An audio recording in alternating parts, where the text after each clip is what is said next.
Hi guys, I'm Sridevi. Coimbatore district தொண்டாமுத்தூர்லேருந்து பேசுகிறேன்.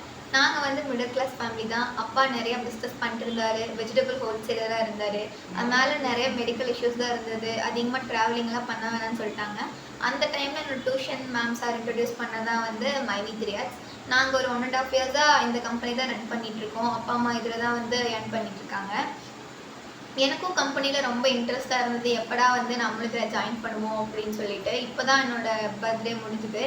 நான் நேற்று தான் வந்து சிஎம் பிளானுக்கு அப்கிரேட் கொடுத்துருக்கேன். இன்றைக்கி பின்னும் வந்துருச்சு.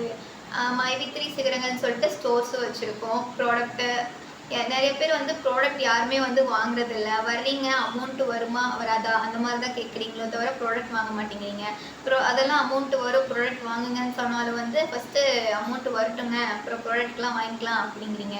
அப்போ அது வரைக்கும் கேப்சா யாராவது போடாமல் இருக்கீங்களா? எல்லோரும் அதையும் போட்டுட்டு தானே இருக்கீங்க. நீங்கள் நம்பினா தானே ஃபஸ்ட்டு எல்லாமே நல்லபடியாக நடக்கும். ப்ராடக்ட் எல்லோரும் வந்து வாங்குங்க. அப்போ தான் வந்து கம்பெனி நம்ம டெவலப் பண்ண முடியும். 4 மாதமாக வந்து இன்கம் வராமல் தான் இருக்குது. யாருக்குமே சேலரி வந்து கிடையல. இருந்தாலும் வந்து நாங்கள் எப்படி சிஎம்க்கு அப்கிரேட் கொடுத்தோம் அப்படின்னா வந்து அப்பா சின்ன வயசுலேருந்தே 5, 10ன்னு போட்டு வச்ச சேவிங்ஸ் எடுத்து தான் வந்து இப்போது சிஎம் பிளானுக்கு அப்கிரேட் கொடுத்துருக்கேன். அதை வச்சு தான் இப்போ நான் அதோட நம்பிக்கையில் தான் இருக்கும். அப்போ ஒரு பர்த்டே கிஃப்ட்டு அதுதான் எனக்கு பண்ணி கொடுத்தாரு. அந்த சேவிங்ஸ் எடுத்து ஃபேமிலி சுச்சுவேஷனுக்காக யூஸ் பண்ணல, அப்கிரேட்காக கொடுத்துருக்கோம். மைவி 3 அப்படின்னு சொன்னாலே வந்து வாழ வைத்து வாங்குறத கான்செப்ட். ஆனால் என்னோட கான்செப்ட் வந்து வருங்கால வாழ்க்கைக்கான வளர்ச்சி பாதை. இப்படி தான் நானும் சொல்லுவேன், பேரண்ட்ஸும் அப்படி தான் சொல்லுவாங்க. அந்த அந்த இன்கம் எடுத்து நாங்கள் இவ்வளோ தைரியமாக அப்கிரேட் போட்டிருக்கேன் அப்படின்னா எனக்கும் என்னோடய ஃபேமிலிக்கும் எந்த அளவுக்கு ஒரு கான்ஃபிடென்ட் இருந்தால் நாங்கள் அது பண்ணியிருப்போம். அப்போ எந்த அளவுக்கு எங்களுக்கு அந்த கம்பெனி மேலே ட்ரஸ்ட் இருக்குது.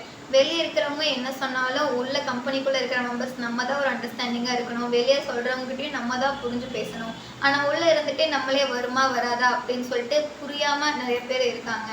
ஸோ நம்ம தான் வந்து ஒரு அண்டர்ஸ்டாண்டிங்கோடு இருக்கணும். அப்போ தான் வந்து எல்லாமே இதாக இருக்கும். கம்பெனியை நல்லா டெவலப் பண்ணுறது நம்ம மெம்பர்ஸ் கையில் தான் இருக்குது. நம்ம ஸ்ட்ராங்காக இருந்தால் தான் வந்து எல்லாமே நல்லா நடக்கும்.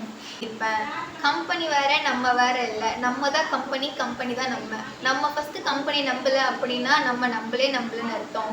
கம்பெனிக்குள்ளே நம்ம இருக்கிறது பெருசு இல்லை, நம்மளுக்குள்ளே கம்பெனி இருக்கணும். அப்போ தான் வந்து ஒரு டெவலப்மெண்ட் இருக்கும்.